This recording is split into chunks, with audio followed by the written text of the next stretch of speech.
¿Qué tal? Muy buenas tardes, con el gusto de saludarlo como todos los jueves en una emisión más de su programa Hablemos Derecho, el consultorio jurídico de TV UAC. Su servidor Gerardo Pérez le da la más cordial de las bienvenidas para que nos haga favor de acompañar a lo largo de este año 2023 y seguir contando con el favor de su atención. El tema de esta tarde es la transición que se vive en la implementación de la reforma laboral.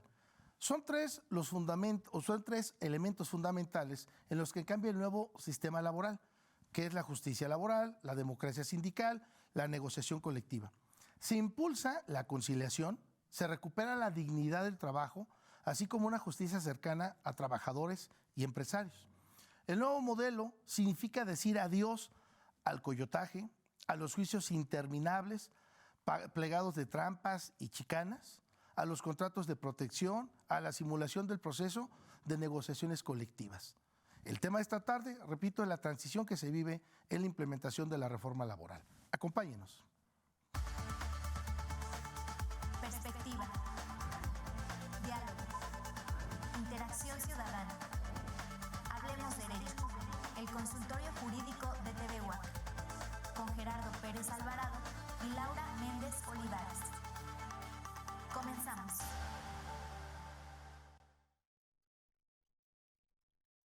Licenciada Laura Méndez, con el gusto de verte y desearte lo mejor para este año 2023 y a todos nuestros amigos televidentes que seguir contando con el favor de su atención.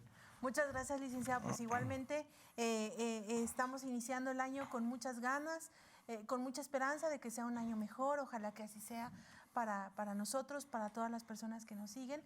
Ojalá que sea mejor que el año que acaba de terminar.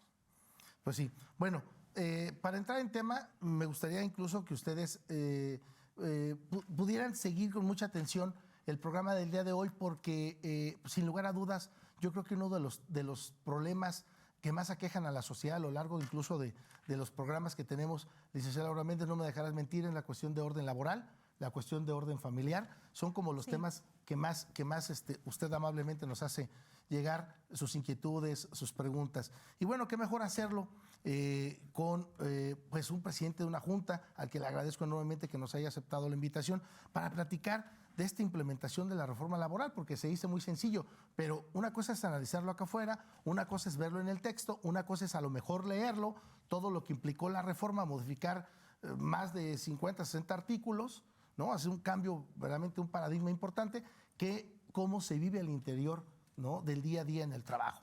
Y para ello, licenciada Laura Méndez, si podemos presentar a nuestro invitado para entrar en tema. Claro que sí, con mucho gusto. Antes de hacer la introducción de nuestro invitado, me gustaría recordarles que la transmisión de este programa es completamente en vivo y que usted se puede poner en contacto con nosotros a través de nuestros múltiples medios de comunicación.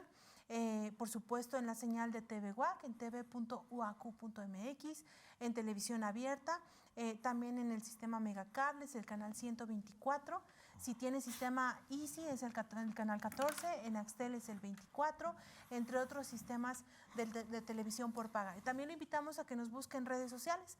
Aparecemos en Facebook, en YouTube y también en Spotify, así como Hablemos Derecho, el consultorio jurídico de TV UAC, así el nombre completo. A través de estos medios semanalmente subimos el contenido completo de estas transmisiones. Y también pues estamos a sus órdenes si quieren mandar por ahí algún comentario, algún mensaje privado, si necesita recibir orientación legal ya de manera muy particular. Por supuesto, el consultorio jurídico de TV UAC está abierto todo el tiempo para usted en la medida de nuestras posibilidades. Por ahí atendemos sus mensajes, le brindamos alguna orientación o bien lo canalizamos con alguna institución que lo pueda ayudar a resolver su problemática. Es precisamente esa la labor social de este espacio que es para usted. Y efectivamente, como comenta el licenciado Gerardo Pérez, pues a través de esta retroalimentación por parte de todas las personas que nos siguen, incluso colegas, es que preparamos contenido para tratar de disipar esas dudas recurrentes, como lo es el caso del día de hoy, que está con nosotros el maestro Carlos Rojano Rivera. Y para que lo conozcan mejor, les comento que él es licenciado en Derecho y también cuenta con un diplomado titulado Nuevo Paradigma en el Derecho del Trabajo. Además, tiene una especialidad en el mismo campo, en el campo laboral, una especialidad en Derecho del Trabajo y Justicia Laboral, uno por parte de esta máxima casa de estudios y otro por parte del Instituto de la Judicatura Federal. También cuenta con una maestría en Derecho por parte de la Facultad de Derecho de esta máxima casa de estudios y también estudios de doctorado en Derecho con su título en proceso por parte del Instituto Nacional de Estudios Superiores INDEPAC, entre otras muchas actividades, y como bien lo comenta el licenciado Gerardo Pérez, se desempeña como presidente en la Junta Local de Conciliación y Arbitraje aquí en el Estado. Entre muchas otras actividades, en estas destaca el maestro Carlos Rojano, a quien por supuesto le agradecemos muchísimo que haya aceptado la invitación para acompañarnos esta tarde y le damos la bienvenida. Buenas tardes, maestro. ¿Qué tal? ¿Cómo está, licenciada? Mucho gusto. Doctor Gerardo, muy buenas tardes a todos nuestros amigos que nos están escuchando y viendo. Muy buenas tardes, esperemos que la charla del día de hoy les sea amena, que no los aburramos y sobre todo que les pueda ser de utilidad. Pues sí, maestro, si tú me lo permites para entrar en tema, porque luego el tiempo ahí nos está comiendo. Se cierran todas las juntas de conciliación y arbitraje, tanto las locales como las federales, para nuevos juicios. Pero ¿qué pasa con la gran responsabilidad que se tiene de concluir miles de asuntos, de expedientes, de trámites laborales que se tenían en estas juntas de conciliación? Porque ahora hablaremos de los tribunales laborales. Correcto. Que me gustaría que me pudieras comentar cómo es esta transición para entender este nuevo modelo de justicia laboral. Maestro, adelante. Con mucho gusto, doctor.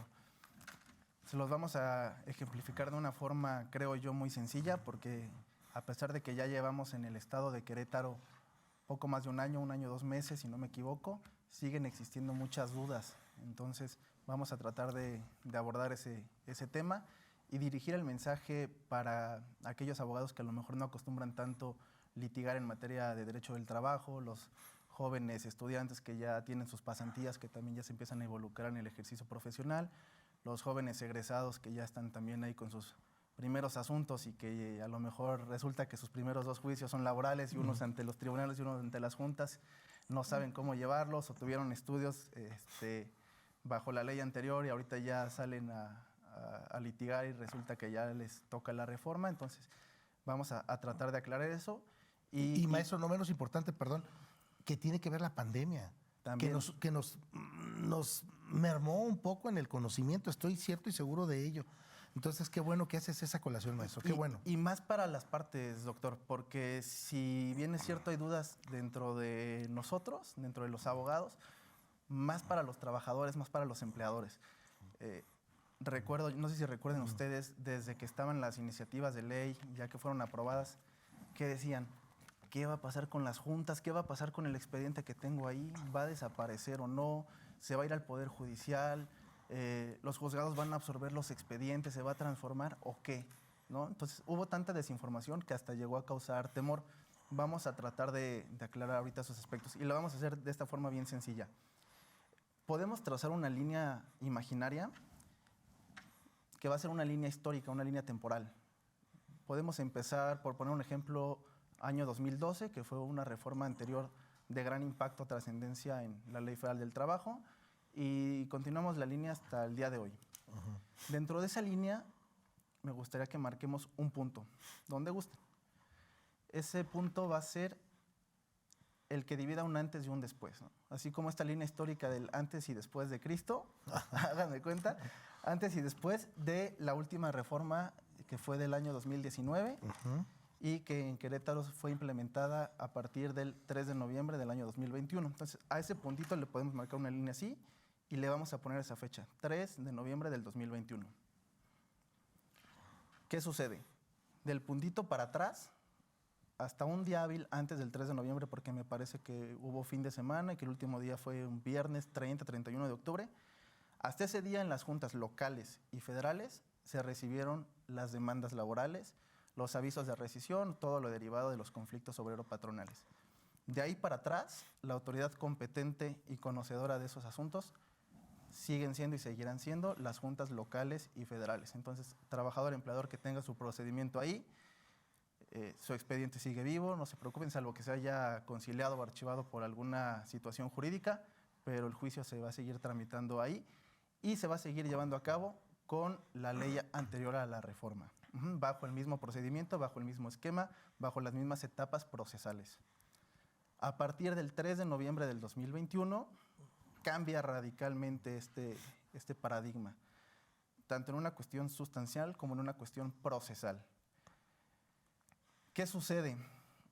A partir de ese día, aquel trabajador que termina la relación de trabajo, a lo mejor ese día llevaba el trabajador o el abogado su demanda ante la Junta y ya no se la recibieron. Ya en oficial de parte dijeron, ¿qué crees? Ya nosotros no somos competentes. Pues ahora, ¿qué hay que hacer? Pues ir ante el nuevo sistema. ¿En qué consiste? Primero, en una etapa prejudicial, que es llevar a cabo unas conciliaciones de carácter obligatorias entre órganos independientes que se crearon en materias de campo local y federal, Centro Local y Centro Federal de Conciliación y Registro Laboral, y hay que agotar ese procedimiento, salvo 3 excepciones que marca la ley. Cuando exista alguna discriminación en el trabajo, cuando la trabajadora se encuentre embarazada, o bien cuando se trate de situaciones de beneficios de seguridad social. Ahí sí automáticamente pueden presentar su demanda ante el juzgado local o federal.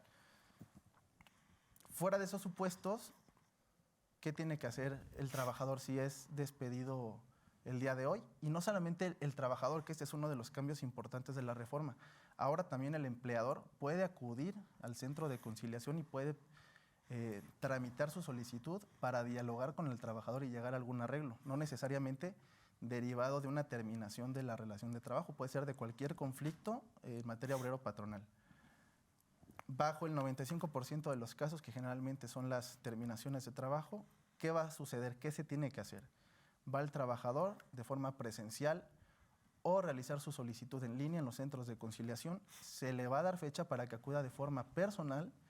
Puede ir acompañado de una persona de su confianza, que no hay ningún impedimento en que sea su abogado o abogada de confianza, pero sí es necesario que vaya el trabajador o trabajadora. Si no va, se le tendrá por no interesada en el procedimiento y se le va a archivar la solicitud. El empleador también tendrá que comparecer, ya que de manera contraria se le impondrá una multa, se expedirá una constancia de no conciliación y ahora sí el trabajador podrá realizar el trámite correspondiente de su demanda. Bajo la hipótesis de que existen las dos partes, se van a llevar las audiencias de conciliación con un conciliador especializado. Aquí en Querétaro podemos presumir que son conciliadores certificados y que tienen el conocimiento en derecho del trabajo. Hay instalaciones dignas, están muy bonitas las nuevas instalaciones, están muy bien encabezadas y se está trabajando muy bien. Si no se llegara a alguna conciliación, que esta es una de las dudas que pudiéramos resolver, pudieran preguntar, ¿forzosamente se tiene que llegar a algún acuerdo en la primera cita de conciliación? La respuesta es no. La ley marca que existe un periodo máximo de 45 días para poder llegar a esa conciliación. Entonces pueden señalar 2, 3 más citas mientras se encuentren en pláticas conciliatorias. Pero tiene un plazo. Máximo de 45 Máximo de días. 45 días, sí. Entonces ahí tienen que tener mucho cuidado en ese aspecto de los tiempos.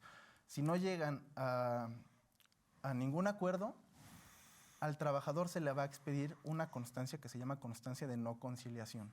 Esta constancia es muy importante porque es un requisito indispensable para que se anexe ahora sí a su demanda que van a presentar en los juzgados laborales. Si van y presentan la demanda fuera de los otros 3 supuestos y no trae su constancia de no conciliación, va para atrás. Ahí, maestro, me gustaría recapitular brevemente esta primera parte. Para aquellas personas que más incluso no son estudiosas del derecho y aquella persona que en este momento nos ve y que tenga alguna duda de decir, bueno, a ver, tengo algunas complicaciones en mi trabajo, de plano no cumple las expectativas que yo deseo y es más, ya no me siento a gusto en mi trabajo. Necesito contratar un abogado. La primera pregunta es, ¿necesito tener un abogado para que me asesore en materia laboral? ¿O a estos centros de conciliación pueden coadyuvar en ese punto? Porque se dice muy sencillo, pero ¿a qué derechos tengo? No es lo mismo un despido justificado que uno injustificado. No es lo mismo que yo presente y termine mi relación laboral de forma unilateral a que me despidan. Es correcto. Entonces, ¿quién me puede asesorar en eso? Y por lo menos saber cuánto en números, en cantidad, puedo obtener, ¿correcto? 1. Y la otra, maestro, no menos importante, es del 2019 que tú comentas al 3 de noviembre, que era lunes, y por eso pues se quedó ahí, terminábamos en octubre, pues de alguna manera. Esas demandas me gustaría que hiciéramos un pequeño paréntesis para que me dijeras, ¿siguen todavía su curso normal? ¿Se siguen diligenciando igual? Porque muy probablemente quiero pensar que hasta avisos de emplazamientos a huelga tuvieron que haberse presentado. Y entonces, pues, ¿dónde sigo mi jurisdicción? O sea, con el nuevo esquema, con el anterior, porque no es lo mismo a lo mejor entre particulares. Me refiero a una empresa, me refiero a un sindicato. Ese tipo de cuestiones como que me parecen un poquito más complejas. Si nos pudieras tú orientar. Bien, buenas preguntas. La primera de ellas, sí pueden acudir los trabajadores a los centros de conciliaciones locales y federales. Cuentan con la asesoría de las respectivas procuradurías de la defensa del trabajo. Ahí se les puede brindar la capacitación correspondiente para que al momento de que tengan su cita de conciliación, ellos ya sepan cuáles son los derechos que tienen, cuáles son los números en caso de alguna terminación de trabajo, o en su caso pueden también ir acompañados, como les decía, de una persona que sea de su confianza o de algún otro abogado externo. Pero es importante y es forzoso que acuda el trabajador porque la negociación se va a llevar a cabo directamente con el trabajador. Tengo entendido que no puede intervenir o tanto el asesor jurídico que lo acompañe, pueden platicar ellos creo que en privado y demás, pero la conciliación directamente pues, es entre las partes involucradas. Esa es parte de la transición que tenemos, maestro, que estamos viviendo, que se vive. Anteriormente se manejaba con una carta poder. Bueno, anteriormente, generalmente iba el trabajador a la Procuraduría de Defensa del Trabajo en las juntas, ahí se les asesoraba o llegaban directamente ya las demandas presentadas con la carta poder que otorgaba facultades a los apoderados ya para las audiencias. Ahora no, ahora todavía no hablamos de cartas poder ni de delegar facultades, es solamente la presencia del trabajador que va a estar asistido del procurador que se encuentra físicamente ahí en las instalaciones o con la persona que vaya de su confianza o el apoderado que él decidió llevar. No hay ningún impedimento en que sea un procurador o algún abogado externo. Que yo creo que es parte, bueno, pienso que es parte de las garantías que pretende esta reforma laboral, porque anteriormente era una problemática común que el trabajador realmente no se enteraba de si había una conciliación, si no había una conciliación, respecto a qué monto, si se recibía o no la cantidad entre abogados. Entonces, creo yo que es un buen aspecto por parte de la reforma el hecho de que el trabajador tenga que estar presente, conozca, porque a final de cuentas el procedimiento es de él, así es, no del abogado, y posiblemente, si bien puede estar asesorado, también lo es que él es el que toma a final de cuentas la determinación y se entera de la situación, ¿no? Es correcto. Maestro, aquí en esta etapa conciliatoria me gustaría preguntarle si normalmente hay un plazo que tiene el trabajador para demandar. ¿Esta primera parte conciliatoria interrumpe esa prescripción? Sí, la pura presentación de la solicitud en los centros de conciliación interrumpe la prescripción de la acción principal, que pues, generalmente es la de los 60 días, cuando estamos hablando de algún supuesto despido injustificado. Independientemente de los 45 días de la conciliación, que esa es una también pregunta frecuente, que dicen, oye, a mí a lo mejor me quedaban 5 días para presentar mi demanda, presenté ahorita mi solicitud, ¿qué va a pasar? Si no me arreglo en menos de esos 5 días, ya no voy a poder presentar la demanda, me va a prescribir. Pueden estar tranquilos, se prescribe, si no llegan a alguna conciliación, inclusive dentro de esos 45 días, se les va a expedir su constancia de no conciliación que ya expliqué y a partir de ahí vuelve a correr nuevamente el término por la cantidad restante, la diferencia. Eso es en lo que deben de tener cuidado. Si les faltaban, por decir, los 5 días, a partir de la expedición de la constancia tendrán 5 días para presentar la demanda en los juzgados. Es un paréntesis, o sea, si interrumpe el plazo, un stand-by. Pero no significa que se vuelva a iniciar. Y en este sentido, normalmente la cita para conciliar es inmediata. Supongo que no, por el tema de la agenda. Manejan tiempos muy rápidos. Tengo entendido que una vez que se realiza la solicitud, les dan la cita aproximadamente a 5 días porque hay que notificar a la otra parte, entonces sí se ocupa ese tiempo. Y estamos hablando, por poner un ejemplo, si hoy alguien es despedido, mañana va a presentar su solicitud, le dan su cita la próxima semana, ya puede tener un convenio, va a estar resuelto su asunto en una semana, cosa que era muy difícil que antes pasara.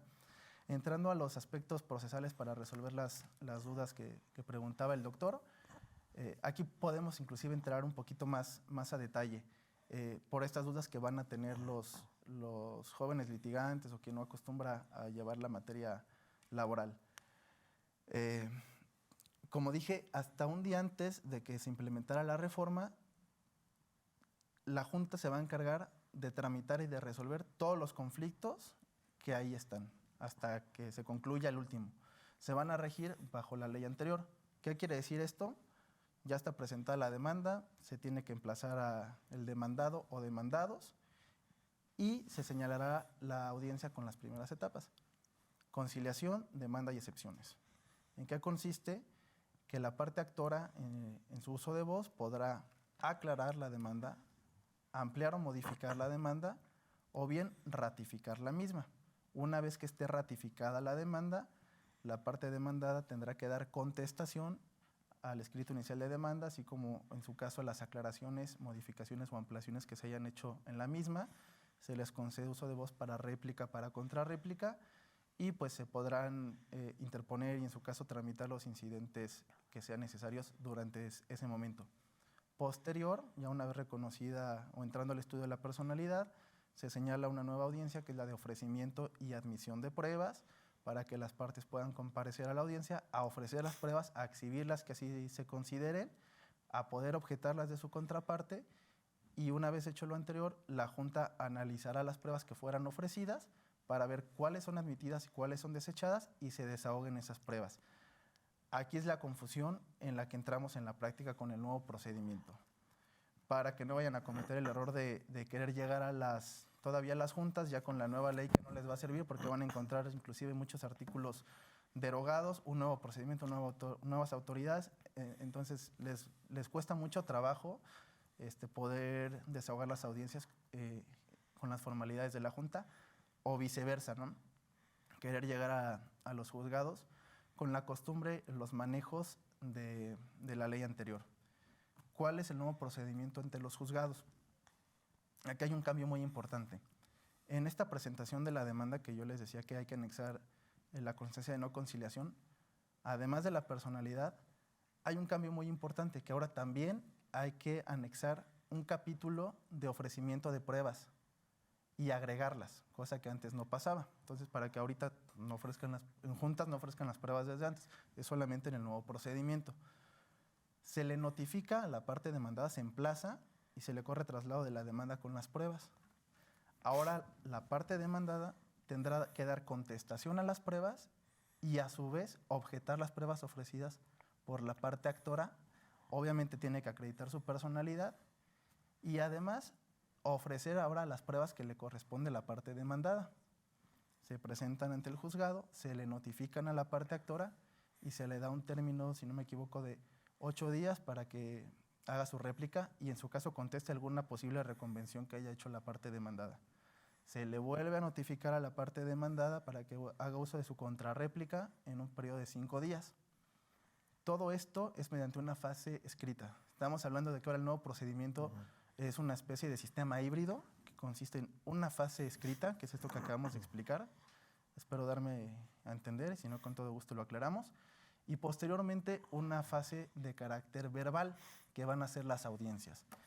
La primera de ellas, una vez que ya esté englosado el expediente, se va a dictar o señalar una audiencia, mejor dicho, que se llama audiencia preliminar, donde se va a fijar la litis.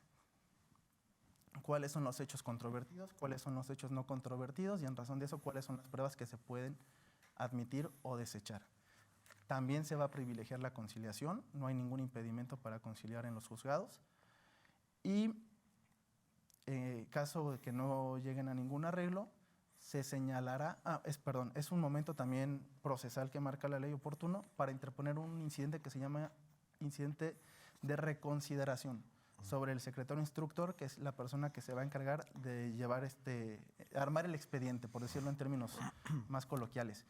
Por si hubiera algún concepto que consideren violación de derechos o que se tenga que regularizar y demás, es el momento para hacerlo, porque con posterioridad a ello se va a señalar la audiencia en 10 días, que es la audiencia de juicio, que es lo que en el anterior procedimiento conocíamos como el desahogo de las pruebas para llevar la confesional, las testimoniales, las inspecciones y demás. Pero ahora de una forma muy distinta ante el juez. Cambian mucho las formalidades, hay muchas amplitudes por temas que ahorita podemos detallar y que se desahogan de una forma muy distinta a las juntas. Entonces, eso es lo que yo puedo decir que nos consta que está pasando, que quieren desahogar a veces una confesional como en el nuevo procedimiento, o allá llegan y quieren desahogar una testimonial como en el anterior. Entonces, hay que saber diferenciar entre una y otra.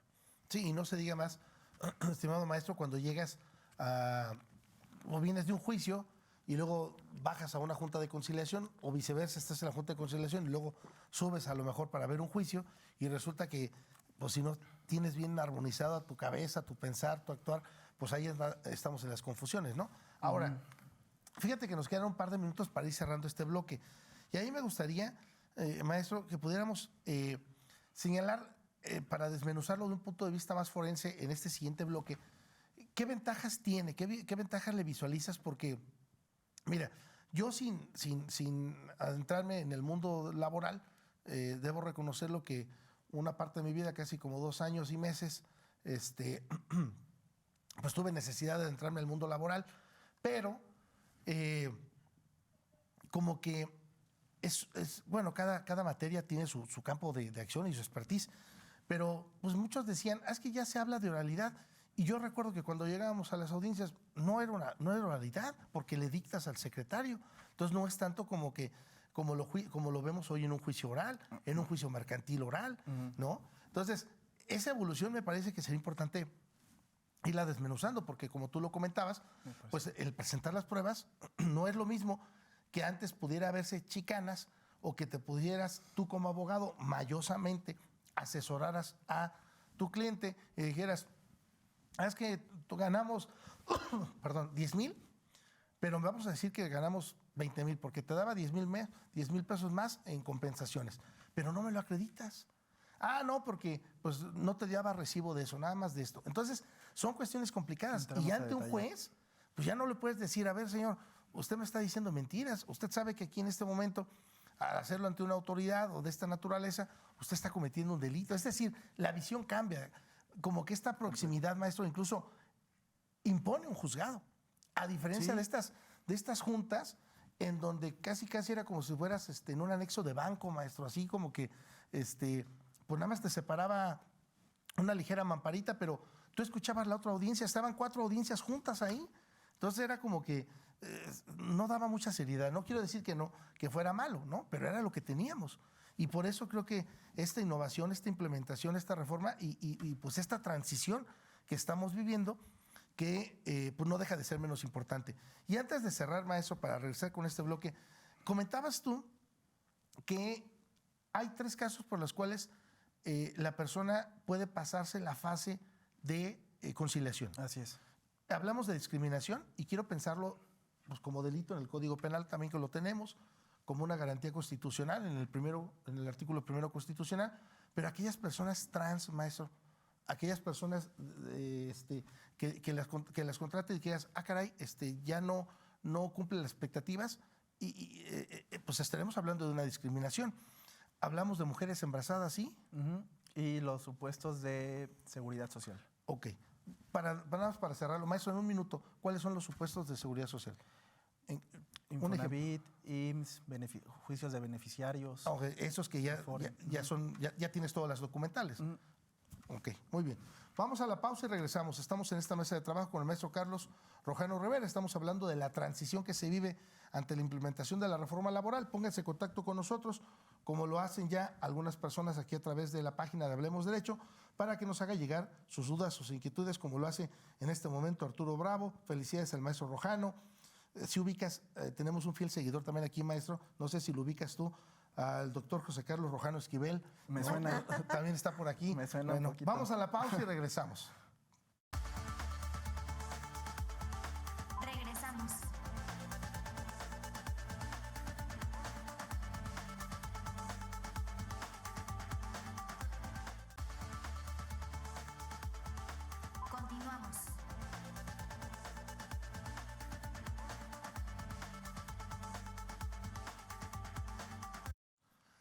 Ya estamos de regreso, está en su programa Hablemos Derecho. Usted nos hace favor de sintonizar. Le comento que en esta mesa de trabajo nos hace favor de acompañar esta tarde el maestro Carlos Rojano Rivera, con el cual estamos hablando de la transición que se vive ante la implementación de la reforma laboral.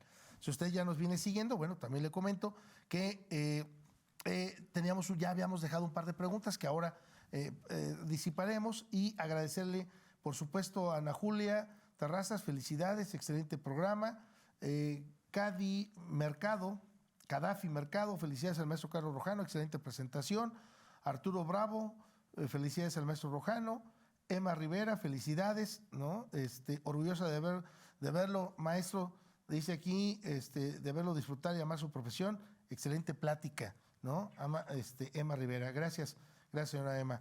Y bueno, entonces, regresando al punto, maestro, independientemente de que nos hagan llegar sus inquietudes, a mí me gustaría que nos pudieras comentar, la gente que en este momento nos ve y que tenga un juicio a lo mejor anterior, y que su abogado, fíjate que esa es una gran ventaja, y que su abogado le diga, pues ahí lo llevamos, ahí vamos, y pues el abogado a lo mejor ahí pateando el bote porque dice, bueno, pues a fin de cuentas voy a cobrar salarios caídos, y depende de qué fechas no haya presentado la demanda, a lo mejor pues entre más alargue mi juicio, pues a fin de cuentas sigo cobrando, y subrayo, pues por estas demandas tan añejas, tan viejas que pueden tener, maestro, de 7, 8 años, ¿no? En la Junta, o incluso, y aquellas personas que en este momento digan, bueno, ¿a dónde tengo que presentarme para saber cuánto me toca, si renuncio, si me despiden, poder diferenciar entre, repito, el despido justificado e injustificado? ¿A dónde acudimos, maestro, en esta nueva fase laboral, y dónde estaban las oficinas anteriores que siguen funcionando, deshagando toda esta carga de trabajo de N número de expedientes, que yo creo que va a ser igual, pues como en la cuestión penal, por lo menos un par de años, 3 o 4 añitos, en lo que se desahogan todos esos expedientes, maestro, para ahora llegar de lleno a la oralidad laboral, por lo menos en nuestro estado de Querétaro? Bien, lo aclaramos con mucho gusto. Si se trata de nuevos procedimientos, de que en estas fechas estén teniendo conflictos de carácter obrero patronal, que hayan sido despedidos, que haya alguna necesidad de realizar alguna rescisión, alguna otra situación, ya no va a ser ante las juntas de conciliación. Usted como trabajador tendría que dirigirse a los centros de conciliación local o federal. Desconozco como tal la dirección. El centro local está en Bernardo Quintana, a un lado de un restaurante muy famoso. Dilo, maestro, no importa. Del Pampas, ahí como si fueran a la central de autobuses. En ese sentido, a la dirección de la central, en ese edificio, en el Q7000, creo. Pasando el Q7001 está un edificio gris, como de 3 pisos, ahí dice Centro Local de Conciliación y Arbitraje. Ahí está la Procuraduría de la Defensa del Trabajo, que los pueden asesorar, están los conciliadores, ahí les pueden también hacer las solicitudes de una vez. El federal está en Los Arcos, empezando Los Arcos por donde está el Marqués, como si fueran a subir hacia Loma Dorada, que hay una placita por Milenio, ahí está el federal. Si quieren revisar un juicio que esté tramitado ante la Junta, pues será evidentemente ante la Junta, pueden consultar físicamente el expediente. Si tienen abogado particular, pues pueden ir con él. Si su representación es la Procuraduría, todavía está ahí el servicio de la Procuraduría de la Defensa del Trabajo. Si el trabajador que actualmente está teniendo algún problema laboral y acude a la Procuraduría de la Defensa del Trabajo, que está en la Junta Local o Junta Federal, bueno, les darán las indicaciones para, con la dirección correcta, los puedan atender en las nuevas autoridades. Y la otra de sus preguntas. Pues prácticamente sería, pues, ¿dónde están ubicadas, maestro? Y ya tengo un par de preguntas. En redes aquí sociales seguramente encuentran la información, creo que tienen páginas oficiales. Fíjate que regresando al punto, dice, muy buenas tardes, felicidades a su invitado, es un gran tema. Tengo una pregunta, ¿cómo afecta la reforma laboral a los trabajadores sindicalizados? Bien, buena pregunta también. La reforma laboral habla de 3 ejes, 3 ejes muy importantes, y que no fue solamente porque se le ocurrió al legislador. Todo trae un antecedente conocemos las negociaciones que tenía México desde antes, cuando empezó a tener problemas con el Tratado Libre de Comercio. Y que fue una con el condición, TEMEC y maestro. demás. A eso vamos, maestro, a eso vamos, doctor. Se firma el famoso acuerdo TEMEC, México, Canadá, Estados Unidos. Hay una cláusula que casi nadie conoce, que es la 23A. Es una cláusula exclusiva para México, donde se está comprometiendo el Estado a 3 condiciones que va a implementar. 1, a crear tribunales laborales. 2, a crear un órgano independiente para las conciliaciones. Y 3, un órgano independiente para el registro de los sindicatos, de los contratos colectivos y para poder resolver también los conflictos de naturaleza colectiva. Entonces, realmente esto tiene un porqué. Y son justo los 3 ejes que tiene la reforma: la conciliación, los nuevos juzgados laborales y los nuevos registros de conciliación y registro federal.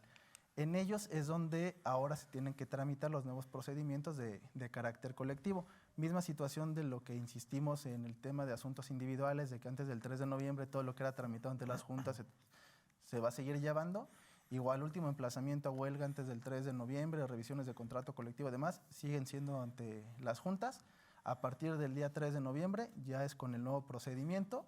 Y aquí hay una especie de bloque de cambio donde se procura garantizar la libre democracia sindical, en razón de que sí haya certeza de que los trabajadores quieran estar con el sindicato, de que los trabajadores son empleados de la fuente de trabajo a la que se quiere emplazar, que haya legitimación del contrato colectivo y demás. Es un tema muy, muy interesante como para algún otro tema. Yo creo que sí, maestro, porque fíjate que algo que debo señalar, hay cosas que me gustan del gobierno federal y hay cosas que no apruebo del gobierno federal, pero esta no es una mesa de política, es una mesa jurídica.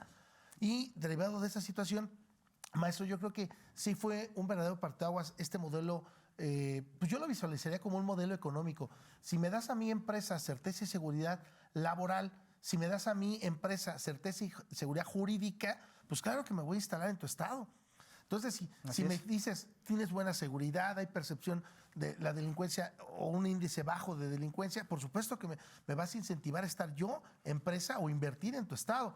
Pero también no menos importante lo que tiene que ver con este modelo económico en la cuestión laboral, maestro, porque pues antes ¿de qué se hablaba? O se pensaba que con salarios bajos, salario mínimo, iba a llegar más inversión, iba a llegar más dolariza, ¿no? Y controlar los sindicatos, pues iban a tener una estabilidad laboral. Porque si yo controlo a los sindicatos, ¿quién me va a levantar una huelga? Cosa que este gobierno federal, por lo menos a través de la Secretaría del Trabajo, Luisa María, me agradó esta visión, maestro, porque pues el salario mínimo se ha subido enormemente, ya estamos hasta en 207, incluso en muchas cuestiones nos beneficia para reparaciones del daño y todo, Claro. En otras no, porque ya aumentó enormemente y estamos en 207. 2, tú atinadamente lo acabas de comentar, que será un tema que podamos abordar, maestro, y que será un compromiso en esta mesa de trabajo para hablar de los sindicatos, que será un tema muy importante porque muchas revisiones salariales empiezan en febrero o marzo, ¿no? Para hablar del tema sindicatos, porque pues ahora sí tienes que votar. Antes las empresas decían, vamos a contratar a una persona que nos ponga aquí un sindicato, decirles que tenemos sindicato, y hoy no, hoy se tiene que votar. Y un verdadero parteaguas fue con General Motors, donde más de 5,000 trabajadores dijeron, no me interesa tu contrato colectivo, y votaron por otro, ¿no? Cuando el PRI era, pues de alguna manera el partido era hegemónico en ese sentido, como cupular de la CTM, pues, en ese punto. Me parece que es importante lo que tú comentas, maestro. Nos comentan también, si me lo permites, para deshogar las preguntas del público, que bueno, atinadamente, bueno, y agradecer el favor de su atención. También quieren saber, maestro, qué es lo que se busca o qué se pretende con esta reforma laboral y si van a dejar de existir las juntas laborales, como lo que habíamos comentado antes de irnos a la pausa. Sí van a dejar de existir hasta que se concluya el último expediente. Entonces, ahorita se está trabajando arduamente en poder darle trámite a los asuntos, en no dilatar los procedimientos. Se privilegia mucho la conciliación. Se están tratando de buscar mecanismos para poder sacar adelante los asuntos, abatir el rezago de trabajo y poder concluir lo más pronto posible. Entonces, la respuesta es sí. hasta que esté el último expediente, ya nada más se van a quedar las nuevas autoridades. ¿Qué es lo que busca la nueva reforma? Creo que es la otra La pregunta. reforma laboral. Aquí me puedo extender un poquito. Una pregunta de tesis, maestro. Una pregunta de tesis. Desde una opinión muy personal. Hay un artículo de la Ley Federal del Trabajo que a mí me encanta, que me parece que es el más o de los más importantes, que es el artículo 685. Este artículo 685 de la Ley Federal del Trabajo habla de los principios con los que se rige el derecho del trabajo y el proceso en el mismo. Principios como la conciliación, la inmediatez, la economía, la sencillez procesal, la veracidad, la certeza jurídica. Entonces, este artículo es uno de los que se encuentra, si de por sí para mí me parecía muy bueno, porque muchas veces, oye, ¿y por qué es 685? Oye, ¿cómo fundamento? 685. Oye, ¿con qué criterio? 685. Así como el catecismo, maestro. ¿No? ¿Sí? Sí. 685. De ahí sacas mucho. O sea, a veces se nos olvida qué tan importante puede ser un principio del derecho, ¿no? Como que nos gusta solamente textualizar contenido de un artículo en específico y que diga, esto es así porque es así, ¿no? Y entramos a un estricto derecho kelseniano, ¿no? Pero un principio general del derecho es mucho más amplio. Tan es así que una de las sentencias de la Corte Interamericana de Derechos Humanos, en materia laboral, se basa en uno de los principios de derecho del trabajo, que es la estabilidad en el empleo. Les recomiendo la lectura, que es la de Lagos del Campo contra Perú, del 2017, si no me equivoco. Todo está redactado con plena motivación y argumentación, más que fundamentación, ¿no? Entonces, eso lo dejo al aire. Este 685 es reformado y se le adiciona un parrafito muy chiquito, muy breve, que trae 3 enunciados que cambian todo en el nuevo derecho del trabajo, sobre todo en lo procesal, y que va a tener un impacto al nivel cultural. ¿Por qué? El primer de los enunciados dice, los tribunales deberán de garantizar, estamos hablando en una cuestión afirmativa y de obligatoriedad, deberán garantizar el cumplimiento de los principios anteriormente citados. Número 2, el juez deberá, otra vez la palabra deberá, atender al principio de realidad sobre los elementos formales. Lo que platicábamos hace rato bajo la pausa, este principio de realidad que a mí me encanta, es muy polémico, insisto, a nivel de carácter personal. Me gusta mucho porque este principio le da las facultades al juez para poder cumplir con el primero de los enunciados, garantizar la protección y el debido ejercicio de los principios rectores del derecho del trabajo. ¿Qué facultades? Híjole, es inmenso lo que puede hacer un juez. En pocas palabras le está diciendo, tribunal, juez, necesito que encuentres la verdad, que hagas justicia. ¿Por qué? No sé si coincidamos en este comentario, doctor, licenciada, pero yo siempre he dicho que existen 2 verdades dentro del ámbito jurídico. La verdad real o verdad verdadera, que es solamente la que conocen los involucrados porque estuvieron ahí y nadie es omnipresente más que el Ser Supremo, y la verdad jurídica, que es todo lo que se va desprendiendo del expediente. Y a veces es contrario a la verdad real, por X o Y situación, ¿no? ¿Qué es lo que trata de generar este principio de realidad?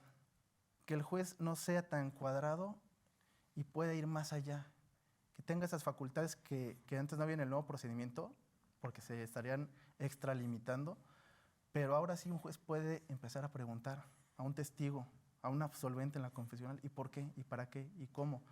Y no me contestes con evasivas, no silencios, respóndeme. Puede intervenir. Ya no están estos formulismos de que las preguntas tengan que ser de cierta o Y manera.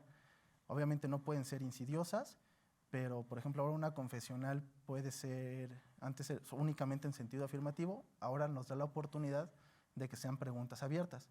Si bien es cierto, está la jurisprudencia para abrir el interrogatorio libre y demás, es una prueba accesoria a la confesional. Acá en el nuevo procedimiento puedes preguntar de forma abierta o de forma afirmativa, y el juez también puede interrogar, igual con los testigos. Documentales, que era lo que platicábamos. Es que esta documental trae una firma, se objeta, pues vamos a traer un perito que nos diga si eso no es la firma, si es su firma, tiene validez el documento. Ahora no, ahora un juez te va a decir, espérame. Vamos a ver, la redacción va de acuerdo con el nivel de estudios de esta persona.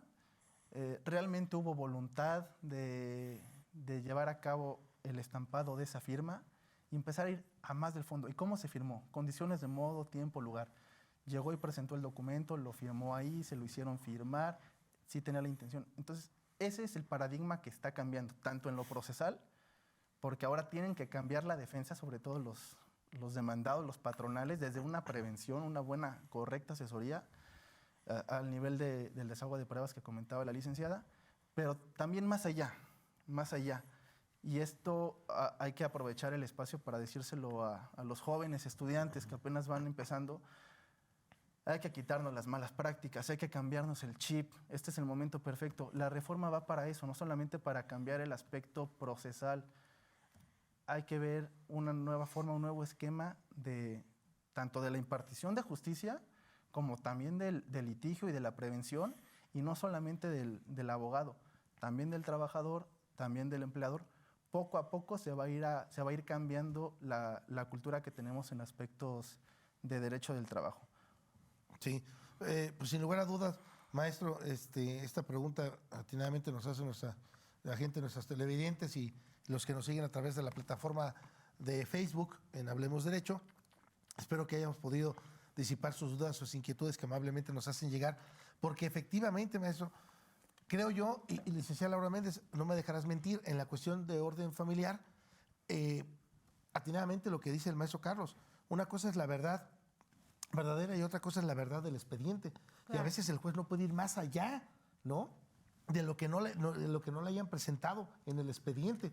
En una cuestión penal el juez no puede ir más allá porque son las partes, ¿no? Y en esta cuestión, fíjate cómo cambia. Entonces, en la cuestión laboral, el juez sí puede tener injerencia. Y no solo puede, debe hacerlo. Y debe, aquí sí ya debe, por este famoso 685 que le da esa facultad. Fíjate cómo cambian las situaciones, ¿no? Habíamos estado, creo, en un sistema jurídico mexicano en el que la legalidad, la ley, estaba cada vez más alejada de una realidad social. Y era muy cuadrada y era muy, pues sí, había una discrepancia y había una insatisfacción porque el ciudadano, el gobernado a final de cuentas, sentía que en realidad no había recibido justicia, a pesar de haber enfrentado un procedimiento de 1 año o más tiempo, a pesar de haber erogado mucho dinero, mucha energía, y a final de cuentas la sentencia no era satisfactoria. Entonces creo que esto es una visión del derecho que se ve en el ámbito laboral, pero también lo hemos visto en otras áreas o en otros campos jurídicos que creo que ha venido a abonar precisamente a esa finalidad última de la ley, que es pues la justicia. Y en este sentido, maestro, nos quedan ya apenas un par de minutos para concluir. Sí me gustaría conocer su opinión respecto a qué áreas de oportunidad ve a 1 año, un poquito más ya de la implementación efectiva del sistema laboral aquí en el Estado mexicano. ¿Cómo ve el avance? ¿Cómo ve el desarrollo pues, de esta reforma? ¿Se han alcanzado los objetivos? ¿O qué áreas de oportunidad ve? Y un último mensaje, maestro, porque si no se nos va el tiempo. Bien, vamos rápido. Veo un área de oportunidad bastante buena. Creo que vamos muy bien. En Querétaro, la verdad es que es punta de lanza. Los centros de conciliación ahorita son modelos en todo el país. Están trabajando muy bien tanto a nivel local como federal. Traen muy buen porcentaje a nivel de conciliación. Y en los juzgados, pues evidentemente, bajo la aplicación de los criterios y de lo comentado en esta exposición, los procedimientos están siendo muy rápidos y también tienen mucha conciliación, porque ese mismo 685 marca que los jueces deben de preponderar la conciliación por encima de ciertos formulismos, siempre y cuando no sean contrarios al debido proceso. Entonces también hay mucha conciliación en los juzgados y en caso contrario las sentencias están saliendo muy, muy rápido. Y creo que el resto de los estados también, ¿no? Habrá lugares donde tendrán que ir detectando los los puntos a mejorar, a lo mejor en meter más conciliadores, certificarlos, a lo mejor muchos no son expertos en derecho del trabajo, meter a lo mejor estudios psicológicos y demás o trato con la gente, y eso puede ayudar mucho. Como último mensaje les insistiría mucho en este sentido de la profesionalización, porque este 685 también tiene un apartado que es el 685 bis, doctor, que dice que se debe de garantizar una debida representación legal y que en caso contrario el tribunal podrá hacerlo notar y apercibir a la parte de que cambie de representación. Entonces, imagínense qué oso que en una audiencia y que son grabadas y demás te expongan por falta de conocimientos. Hay que hacerlo, hay que seguir estudiando, hay que capacitarse, hay que saber asesorar, hay que decir las cosas con verdad, con honestidad. Hay que seguirnos preparando, maestro. Sí, seguirnos preparando, ser respetuosos con las partes, con las autoridades, privilegiar la conciliación y dignificar los derechos humanos. Maestro Carlos, fíjate que nos comentan, y cierro ya con esto, dice muy bien explicado, muchas gracias, invítenlo pronto. Invítenlo de nuevo. Licenciada Laura Méndez, si podemos despedir el programa, por favor. Claro que sí, muchas gracias, maestro, y también agradecer a las personas que se toman el tiempo, se comunican con nosotros, a quienes nos ven por los diferentes medios de contacto, y también al equipo detrás de cámaras, gracias a quien es posible la transmisión de este programa. Muchas gracias a todos. Gracias por acompañarnos. Los esperamos en la siguiente emisión de Hablemos de